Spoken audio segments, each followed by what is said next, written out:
அனைவருக்கும் வினோத் பரமையின் பணிவான வணக்கங்கள். ஒரு உயிர் போயிடுச்சு அப்படின்னா நம்மளால் அனுதாபப்பட முடியும், அழ முடியும். அது நம்ம குடும்பத்தில் இருக்கும் பொழுது நம்ம அழுது நம்ம அதை வெளிப்படுத்தலாம்.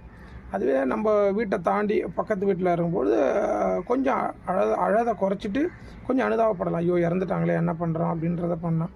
கொஞ்சம் தொலைவாக இருக்கிறவங்க இறந்துட்டாங்க அப்படின்னா இங்கேருந்து நம்ம தொலைக்காட்சியிலையோ ஊடகங்கள்லையோ பார்த்து வருத்தப்படலாம். ஸோ இது மட்டும் தான் பண்ண முடியும். ஆனால் ஒன்று மட்டும் நம்ம தெளிவாக சொல்லலாம். மக்களுக்கு ஒரு புரிதல் வரணும் வாழ்க்கையில். தனிப்பட்ட ஒரு மனிதனாக எனக்கு ஒரு புரிதல் வந்துட்டால் மட்டுமே போதுமானதில்லை. என்னை சார்ந்திருக்கக்கூடிய என்னுடைய குடும்பங்களுக்கு அந்த புரிதல் வரணும். நான் சொல்லுவேன், கூட்டமாக இருக்கிற இடத்துக்கு போகாதீங்க அப்படின்னு சொல்லும்பொழுது இவர் எங்கேயுமே கூட்டு போக மாட்டாரு, திருவிழா கடைக்கு கூட்டு போக மாட்டாரு, கடைக்கு கூட்டு போக மாட்டாரு அப்படின்ற ஒரு விமர்சனங்கள் எழுந்து வரும். அப்புறம் நம்ம மேலே ஒரு வெறுப்புமே வரக்கூடிய ஒரு சூழல் இருக்கும். ஆனால் சில அசம்பாவிதங்கள் நடந்ததுக்கப்புறம் மாஸ்டர் சொன்ன மாதிரி தான் நடந்திருக்கு, சொல்கிறார் பார், கூட்டத்தில் போனால் இவ்வளோ பிரச்சனைகள் வரும் அப்படின்றத உணரக்கூடிய ஒரு சூழல் ஏற்படும். அதாவது ஒரு தனிப்பட்ட நபரை பார்க்கறதுக்கு இவ்வளவு பேர்கள் முண்டியடித்து விழுந்து ஒருத்தர் மேலே ஒருத்தவங்க ஒரு உயிரை தன்னுடைய உயிரை பாதுகாக்கிறதுக்காக ஒரு உயிரை கொல்லக்கூடிய ஒரு சூழலுமே அந்த இடத்துல நடந்திருக்கு. இது எல்லாமே உங்களுக்கு புரியும்னு நினைக்கிறேன். இது கரூரில் நடந்த ஒரு செயலை பற்றி தான் பார்க்குறேன். ஏன்னா தொடர்ந்து ஒரு 3 நாளாகவே நம்ம இந்த பதிவை பார்த்துட்டு வரோம். ஸோ நம்ம ஒரு ஆசிரியராக, ஒரு யோகா ஆசிரியராக முடிஞ்ச வரைக்கும் ஒரு சுய விழிப்புணர்வை ஊக்கப்படுத்துகிறோம். நீங்கள் எல்லாருமே சுய விழிப்புணர்வோடு இருங்க அப்படின்ட்டு.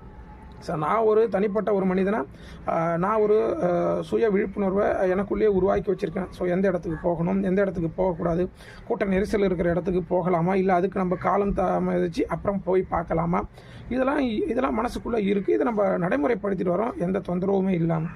ஸோ இந்த அனுபவங்களை நம்ம மற்றவங்களுக்கு பகிர்ந்தும்போது அது ஏற்றுக்கிறதுக்கு கொஞ்சம் நெருடலாக இருக்கும். ஆனால் கருத்து தெரியாத குழந்தைங்களுக்கு, ஒன்றுமே புரியாத குழந்தைகளை நீங்கள் தூக்கிட்டு போயிட்டு காட்டுறீங்க. அந்த இடத்துல குழந்தைகள் அடிபட்டு இப்போ உயிர் இழக்குது. ஒரு 4லேருந்து 5 குழந்தைகளுக்கு மேலே இறந்துருக்காங்க அப்படின்னு சொல்கிறாங்க. அந்த குழந்தைகளுடைய எதிர்காலங்களை என்ன ஒரு கனவோடு இருந்திருப்பாங்க, அவங்களுடைய பெற்றோர்கள் என்னென்ன கனவுகளை மேன்மைப்படுத்தியிருப்பாங்க. ஸோ எல்லாமே நிர்குலமாக ஆகிடுச்சு இல்லையா? ஸோ இதை எல்லா பெற்றோர்களும் புரிஞ்சு மாணவர்களுக்கு, குழந்தைகளுக்கு நல்ல விஷயங்களை எடுத்து சொல்லணும்.